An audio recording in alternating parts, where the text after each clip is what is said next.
அஸ்ஸலாமு அலைக்கும். இன்றைக்கி நம்ம மாடி தோட்டத்தில் வந்து மணத்தக்காளி கீரை அறுவடை தான் பண்ணணும். அதை பண்ணியாச்சு. அதோட வந்து இங்கே வந்து கத்திரிக்காய் இருக்குது. அந்த கத்திரிக்காயையும் பறிச்சிடலாம். இது வந்து கொத்து கத்திரி, குட்டி குட்டியாக தான் காய்க்கும். அதையும் பறிச்சிடலாம். இது இருக்குது பாருங்கள். இது பார்க்கவே எவ்வளோ குட்டியாக இருக்குது பாருங்கள்.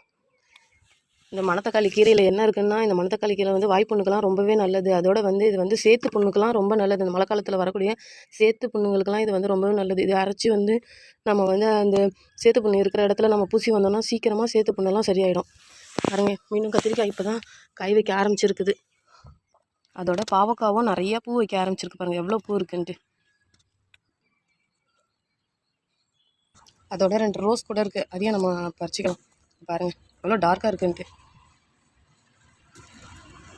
அவ்வளோதாங்க, இன்றைக்கான அறுவடை முடிஞ்சிடுச்சு. சங்குப்பூ ஒன்று இருக்குது, அதையும் பறிச்சிடலாம்.